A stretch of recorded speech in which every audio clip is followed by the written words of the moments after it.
요즘 참 힘든 시기라는 것은 모두가 정신적으로나 몸으로 느끼고 있는 부분이다. 그럼 부자들은 어떻게 해서 부자가 될 수 있었을까? 한 부자가 돈을 낼 때 지폐를 톡 손가락으로 건드리는 것을 보았다. 그에게 이유를 묻자 떠나는 돈에게 속으로 고맙다고 인사했다고 한다. 왜일까? 돈은 지갑 속에서 당신에게 풍족함을 선사했다. 그리고 지갑을 떠날 때 좋은 물건을 가져다 준다. 평소에 돈에게 감사하는 마음을 가지면 돈이 좀 모자라도 곧 생길 거야 라는 유연함이 생긴다. 돈이 지갑에서 나갈 때 잘 다녀와 인사하고 돈이 들어올 때 잘 다녀왔어? 라고 인사해보자. 돈을 기분 좋게 쓸 수 있고 소비가 점검돼 낭비를 막을 수 있다. 우리가 생각하는 그까짓 사소한 습관이 당신의 인생을 그까짓 것으로 만든다. 다음에 무심코 하는 행동이 내 금전운을 갉아먹고 있다. 첫째, 돈 없다고 하면서도 편의점에서 5,000원을 쉽게 쓴다. 둘째, 카카오톡 메시지가 오면 즉시 확인하고 칼답한다. 셋째, 지금 지갑에 돈이 얼마나 들어있는지 정확히 모른다. 넷째, 스트레스를 받으면 다이소에서 탕진잼을 즐긴다. 다섯째, 백화점 쇼핑백이나 아이스박스 보냉제를 아까워서 못 버린다. 이 중에서 단 한 개라도 해당된다면 당신은 이 책을 읽기 전에 절대로 부자가 될 수 없다. 그렇다면 부자가 되기 위해서는 어떻게 해야 할까? 평범한 사람들이 직장에서 일만 하는 동안 부자들은 돈이 저절로 모이는 습관을 익힌다. 일본의 한 프리랜서 편집자는 일본 최고의 부자들을 오랫동안 취재하면서 성공한 부자들끼리만 실천하고 있는 습관을 찾아냈다.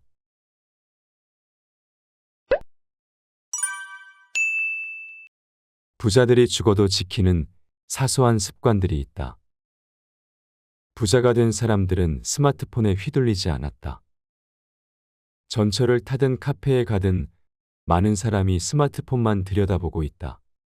그리고 그들 중 대부분은 카카오톡이나 라인 같은 모바일 메신저에 푹 빠져 있다. 현재 세계 5억 명 이상이 라인을 사용한다. 짧은 한두 마디로 소통이 진행되는 속도감도 좋고 무엇보다 무료이기 때문이다. 그러나 이렇게 매력적인 만큼 모바일 메신저 의존증에 빠진 사람도 급증하고 있다. 메시지가 오지 않았는지 신경이 쓰여서 늘 스마트폰만 들여다보는 사람이 많다. 심지어 자신이 보낸 메시지를 상대가 언제 읽는지 신경 쓰여서 못 견디겠다는 사람도 있다. 와 있는 메시지를 제때 확인하지 못할까봐 업무 중에도 힐끔힐끔 스마트폰만 쳐다보는 사람도 많다. 모바일 메신저는 통화나 문자처럼 소통 수단에 불과하다. 즉 용무가 있을 때 쓰는 도구다.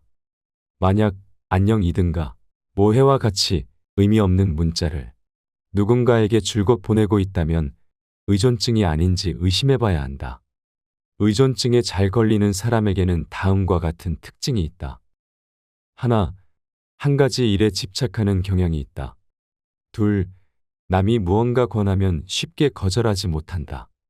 셋, 현실을 냉정하게 받아들이지 못한다. 새삼 말할 것도 없이 이런 사람은 자기 생각을 좀처럼 관철하지 못한다. 그때그때 기분에 따라 의사결정을 하고 멋대로 행동한다. 돈을 쓸 때도 마찬가지여서 돈이 의미 없이 줄줄 흘러나간다. 얼핏 봐서는 아무 관련이 없을 듯하지만 모바일 메신저 의존증과 소비생활 사이에는 밀접한 관계가 있다. 혹시 자신이 모바일 메신저 의존증인가를 신중히 생각해 보길 바란다. 부자가 된 사람은 돈에게 신뢰되는 말을 하지 않았다. 급여가 쥐꼬리만 하다라는 신세타령은 샐러리맨의 변함없는 술안주다. 그러나 이런 한타는 주변 분위기를 어둡게 만든다. 그리고 분위기가 어두워지면 기운도 정체되어 돈과의 관계가 악화될 뿐이다. 삶에서 결코 좋아질 것이 없다. 돈은 밝은 분위기, 긍정적인 곳으로 모여든다. 불만을 입에 담기보다 일단 현재에 감사하라. 사람의 욕심은 한도 끝도 없다. 지금 안정적으로 일할 수 있는 회사가 있고 매월 꼬박꼬박 급여를 받는 것에 감사해야 한다. 만에 하나 당장 구조조정을 당하거나 회사가 도산한다면 재취업은 꽤나 어려울 것이다.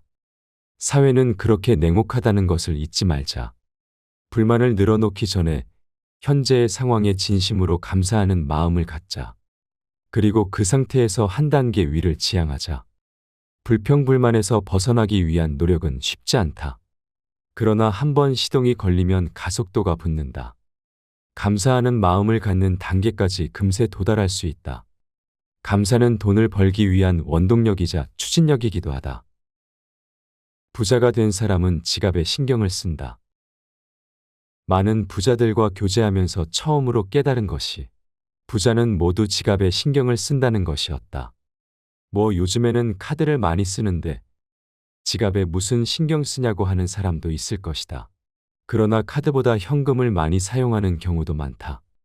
또한 카드도 지갑에 넣고 다니지 않는가. 부자들은 바지 뒷주머니에서 낡아빠진 지갑을 꺼내거나 지갑 안에서 아무렇게나 현금을 꺼내는 사람은 한 명도 없었다. 그들은 양복 안주머니에서 지갑을 꺼내 필요한 지폐를 가볍게 빼낸다. 그렇게 꺼낸 지폐는 구겨지거나 접힌 곳이 하나도 없다. 지갑에 보관할 때도 조심스럽게 집어넣기 때문이다. 반면에 풍족하지 못한 사람은 상당히 낡은 지갑을 아무렇게나 쓸 때가 많다. 좋게 말하면 다를 때까지 아껴 쓴 것이다라고 말을 할 수도 있다. 게다가 돈을 거칠게 쑤셔넣기 때문에 지폐가 구겨지거나 접혀 있을 때도 많다. 돈을 소중히 다루지 않는 태도가 뚜렷하다. 이들은 대개 어떻게 취급하든 돈의 가치에는 변함이 없다. 구겨지거나 접혀도 돈은 돈이다 라고 생각할 것이다. 쭈글쭈글한 5만 원짜리 지폐를 꺼냈다고 해서 그런 더러운 지폐에는 4만 원의 가치밖에 없다고 말할 사람은 없다. 그러나 사람에게는 감정이란 것이 있다. 그래서 접대하는 사람도 깨끗한 돈을 꺼내는 손님에게는 저절로 융숭하게 대접하게 되는 것이다. 당신의 돈 그릇을 철저히 관리하라. 돈을 조심스럽게 다루는 사람은 돈 그릇인 지갑도 조심스럽게 다룬다. 그래서 고상하고 품질 좋은 지갑을 사서 애지중지 사용한다. 그들은 지갑에 신경을 쓰고 돈을 진심으로 아끼는 태도가 돈을 끌어당긴다는 걸 안다. 부자들을 지켜보다 보니 그런 기운의 흐름이 정말로 있다는 생각이 들었다. 내 말을 믿고 지갑을 깨끗하고 괜찮은 것으로 바꿔보기 바란다. 그러면 돈에 대한 태도도 크게 달라질 것이다. 부자가 된 사람은 부채를 악으로 단정하지 않았다. 저는 돈이 많지는 않지만 빚을 지고 살지는 않습니다. 이렇게 당당하게 말하는 사람이 간혹 있다. 빚을 무조건 악이라고 생각하는 사람이다. 그러나 모든 빚이 나쁜 것은 아니다. 대출이 없다면 기업 경영이나 은행업도 성립되지 않을 것이다. 부채는 악순환이 아니다. 주택대출과 신용대출도 엄연한 빚이다.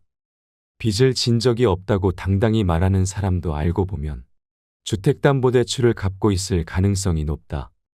빚이라고 하면 대개 화려하고 해픈 생활을 하느라 빚더미에 앉았다거나 술값, 도박빚 때문에 사채를 빌렸다가 갚지 못하는 상황을 떠올리는 사람이 많다. 부자는 긍정적인 부채를 만든다. 빚에도 긍정적인 빚과 부정적인 빚이 있다. 일반적으로 가족의 생활을 쾌적하게 만드는 주택대출이나 자동차 할부 등은 긍정적인 빚이다. 그리고 유흥비 때문에 진 빚은 말할 것도 없이 부정적인 빚이다. 돈을 빌리는 것 자체는 악이 아니다. 다만 빚을 악으로 만드느냐 아니냐는 돈을 빌리는 목적, 그리고 빌린 뒤의 마음가짐에 달려 있다. 부자가 된 사람은 돈 이야기를 피하지 않았다. 대개 남 앞에서 돈 이야기를 하는 것을 품위 없고 천박하다고 여기는 경향이 있다. 특히 예술가나 문필가는 돈에 얽매이지 않고 좋은 작품을 만드는 것에만 집중하는 사람이어야 한다는 인식이 뿌리 깊다. 돈은 모든 사람의 당연한 관심사이자 어떤 의미에서는 최대의 관심사다. 돈 이야기를 입 밖에 내면 비난받기 쉬우니 하고 싶은 말이 있어도 꼭 참는 사람이 적지 않다. 돈 이야기는 더럽고 품이 없다고 생각하는 사람들이 있다. 왜 돈 이야기를 더럽고 천박하게 여길까? 이 질문에 자신 있게 대답할 수 있는 사람은 별로 없다. 나 역시 프리랜서로 원고 편집이나 집필을 하고 있지만 아직도 일 의뢰가 들어왔을 때 이번엔 원고료가 얼마인가요? 라고 묻기가 껄끄럽다. 하지만 원고료를 모르면 일을 할지 말지 결정할 수 없는 게 당연하다. 때로는 상대편이 보수를 먼저 제시하기도 한다. 그러나 그 조건에 불만이 있어도 선뜻 말하지 못한다. 그러면 태도가 불량하다는 낙인이 찍힐 것 같아서다. 그 때문인지 최근에는 연예인뿐만 아니라 작가나 화가, 평론가들도 매니저를 채용한다. 사무실에 소속되는 경우도 늘고 있다. 교섭 전문가를 내세우면 내 조건을 먼저 제시하기 쉽고 금액 조정도 원활하게 진행할 수 있다. 그러나 이제 이런 사고방식에서 벗어나야 한다. 돈 이야기는 결코 천박하지 않다. 오히려 보수야말로 자신에 대한 사회적 평가를 가장 명확히 보여주는 척도다. 돈 이야기는 당당히 해야 더 자연스럽다. 또한 적절한 보수가 따르기 때문에 일인 것이다. 그런데도 돈은 상관하지 않겠다는 식으로 일을 추진하다 보면 성과가 제대로 나오기 어렵다. 부자들은 탄탄한 몸매와 분위기를 관리한다. 사람은 분위기가 90%라는 말은 진실이다. 체형에는 타고난 체질이 큰 영향을 미친다고 말하는 사람도 있다. 그러나 노력하면 반드시 결과가 나타나기 마련이다. 즉 탄력 있는 몸매는 자신을 제대로 관리하고 있다는 증거다. 반대로 탄력 없는 몸매는 필수적인 노력을 게을리하고 있다는 증거다. 사람은 분위기가 90%라는 책이 베스트셀러가 된 적이 있다. 당시에는 제목에 약간 반발심을 느꼈지만 성공한 사람들과 만나는 동안 100% 동의하게 되었다. 성공한 사람은 누구나 자신에 대한 이상적 이미지가 확고하다. 그리고 그 이미지를 유지하기 위해 시간과 에너지를 아낌없이 쓴다. 내가 존경하는 어떤 경영자는 출장을 갈 때도 반드시 체육관이나 수영장이 있는 숙소를 선택한다.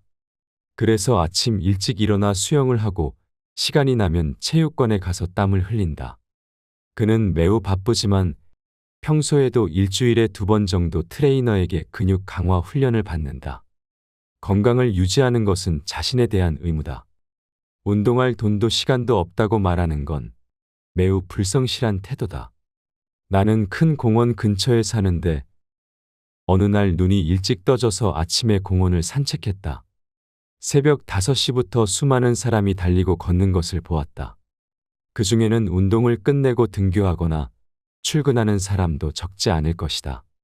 자신을 아끼고 싶다면 체형과 체력을 유지하는 일에도 소홀하면 안 된다. 이렇게 체형 관리를 열심히 하는 사람은 자신을 항상 직시하고 있다. 뿐만 아니라 일에 대해서도 진지한 자세를 취한다. 존경하는 경영자의 말이 귓가에 맴돈다. 아침에 땀을 흘리면 기분이 상쾌해지고 하루 컨디션이 최고가 된다. 부자가 된 사람들은 불안과 걱정거리를 크게 신경 쓰지 않았다. 인생이란 불안의 연속이다. 지금은 그럭저럭 살고 있지만 만약 구조조정을 당하면 어떻게 될까? 노후에는 과연 어떻게 살아야 할까? 아직 젊은데도 불안 요소를 이것저것 떠올리며 걱정을 늘어놓는 사람이 있다. 그러고 보니 실제 우리의 현실은 불안으로 가득한 것 같기도 하다. 불안은 입에 담는 순간 확 커진다. 불안을 입에 담으면 자신뿐만 아니라 주변 사람들까지 침울해진다. 불안과 고민은 입 밖으로 나오는 순간 2배로 크고 깊어지기 때문이다. 그 사실을 잘 아는 부자들은 기분이 침울해질 만한 이야기를 최대한 입 밖으로 꺼내지 않는다. 부자들은 대부분 사업을 하기에 몇백 명 혹은 그보다 더 많은 사람의 인생을 책임지고 있다. 그러니 불안의 크기가 셀러리맨보다 수십 배는 더 클 것이다. 한 사장에게 그런 불안을 어떻게 해결하느냐고 물었더니 그가 이렇게 대답했다. 불안이 느껴지면 머리를 흔들어 떨쳐버립니다. 고민한다고 해서 나아지는 문제는 별로 없으니까요. 우리가 걱정하는 일의 90%는 실제로 일어나지 않는다고 한다. 불안해하며 고민할 만한 힘이 있다면 그 힘을 반걸음이든 한 걸음이든 앞으로 나아가는 데 쓰도록 하자. 성공한 사람들은 오로지 앞으로 나아가는 데 집중한 덕분에 풍요롭고 여유로운 현재를 손에 넣었다. 부자들은 돈을 그저 모으려고만 하지 않았다. 저축이 많아도 풍요로움을 느끼지 못하는 이유. 사실 숫자란 어디까지나 하나의 기준에 불과하다. 어느 집이든 각각의 사고방식과 생활 방식이 있기 마련이다. 오히려 저축이 별로 없어도 즐겁게 사는 사람이 정신적으로는 더 풍요롭다. 한편 수많은 사람이 저축을 그렇게 많이 하고도 풍요로움을 느끼지 못한다. 그것은 돈을 잘 쓰지 않기 때문이라는 의견이 많다. 사실 거액의 예금을 가진 사람은 대부분 고령자들이다. 그들은 병이 생겼을 때를 대비해 돈을 모아 놓아야 한다거나 나중에 요양시설에 들어가려면 돈이 필요하다는 이유로 예금에 손을 대지 않는다. 한 주간지 기사에 따르면 약 3억 원이 넘는 예금을 남기고 죽는 사람이 상당히 많다고 한다. 돈은 쓰지 않으면 생명력을 잃는다. 돈은 사회의 혈액이라는 말이 있다. 실제로 돈은 순환하지 않으면 사회의 활력이 떨어지고 경제가 침체된다. 개인 경제에도 같은 원리가 적용된다. 돈을 많이 모으는 게 건전하다고 믿는 사람이 많다. 그러나 돈은 유통시켜야 하고 지갑에서 나와야 활기를 띈다. 예금 통장에 아무리 큰 금액이 찍혀 있어도 그것은 숫자에 불과하다.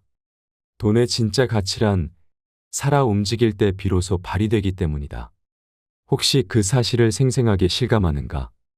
풍족한 사람과 그렇지 못한 사람의 차이는 여기에 있다고 생각한다. 목표를 세우고 쓰기 위한 돈을 모으자. 물론 돈을 모으는 행위 자체를 부정할 생각은 털끝만큼도 없다. 말할 것도 없이 예금은 없는 것보다 있는 것이 훨씬 낫다. 문제는 모으는 방법이다. 무턱대고 돈을 모으기만 해서는 수전노와 다를 것이 없다. 수전노는 돈을 모으는 것에만 비정상적으로 집착하는 소위 돈벌레 같은 사람을 말한다. 반복해서 말하지만 돈의 본질은 모으는 것이 아니라 쓰는 데 있다. 즉, 쓰기 위해 모으는 게 아니라면 저축이란 결국 돈을 죽이는 일이다. 그러니 돈을 모으기 전에 목적을 확실히 정하자. 최근에는 젊은 층도 노후 불안을 꽤 느끼는 듯하다. 아직 한창인데도 노후 대비로 돈을 모은다는 사람이 적지 않다. 물론 예금을 전혀 안 해도 된다는 말은 아니다. 그러나 정말로 노후를 행복하게 만드는 것은 젊을 때 인생을 즐겼던 경험이다. 떠올리기만 해도 마음이 뿌듯해지는 경험이나 추억이 없으면 노후도 행복하게 보낼 수 없다. 예금 통장 수를 늘리지 말고 인생 경험을 늘리자. 그런 자세로 살아야 인생을 풍요롭게 채워 나갈 수 있으며 부와 명예도 자동으로 채워지게 될 것이다. 부자들은 행운을 부르는 일에 돈을 썼다. 자신을 위해 쓰는 돈은 소중하다. 그러나 그보다 더 가치 있는 것은 남을 위해 쓰는 돈이다.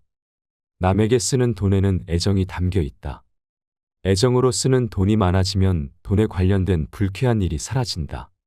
아이가 용돈을 모아 부모님 생일에 선물을 하거나 부부가 각자 돈을 몰래 모아 결혼기념일에 상대가 갖고 싶어 했던 물건을 사주는 것이 그러한 예다. 소중한 사람을 생각하며 선물을 살 때의 행복감을 누구나 느껴본 적이 있을 것이다. 돈을 써서 주머니는 가벼워졌지만 마음이 뿌듯해지지 않았는가? 자기계발서를 보면 그런 행복감이 행운을 부른다거나 돈을 끌어당긴다는 말이 자주 등장한다. 내 경험상 틀린 말은 아니다. 깊은 행복감은 정말로 운을 강화하는 효과가 있다. 빌 게이츠 등 여러 부자들의 종착역은 결국 자선사업인 경우가 많다. 우리도 소소한 자선사업은 당장이라도 시작할 수 있다. 내 지인 중에는 편의점이나 슈퍼에서 쇼핑을 할 때마다 100원 이하의 동전을 모두 계산대 앞 기부함에 넣는다는 사람이 있다. 별거 아닌 것처럼 느껴질 수도 있겠지만 생각조차 못하는 사람들이 많다.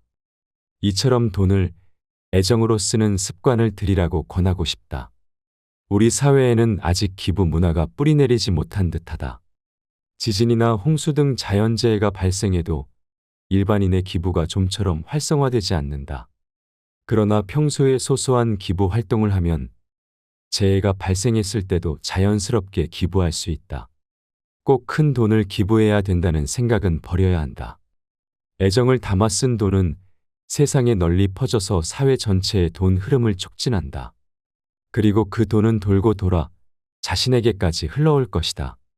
진짜 풍족함이란 그런 게 아닐까. 돈에 대해 무지한 것은 죄다. 돈을 많이 벌어서 부자가 되고 싶다면 당연히 돈에 대한 지식이 필요하다. 실제로 부자들은 경제와 재무에 박다. 즉 돈에 대한 지식이 풍부하다. 그들은 세금의 구조나 절세 요령에도 해박하다. 재무 지식이 없는 사람과 재무 지식이 있는 사람은 세금을 내는 액수부터 크게 다르다. 부채에 관해서도 마찬가지다. 재무 지식이 있는 사람은 금리에 밝아서 적절한 시점에 다른 대출 상품으로 갈아타면서 변제액을 차츰 줄여나간다. 한편 돈에 대해 공부하지 않는 사람은 대출을 한 번 받고 나면 30년 넘게 그대로 내버려두는 경우가 많다. 시간이 지나면서 경제 환경이 여러 번 바뀌는데도 그들은 자신이 그 변동과 무관하다고 생각한다. 돈에 집착하면서도 돈에 대한 지식을 습득하려 하지 않는 사람은 손해를 보기 마련이다.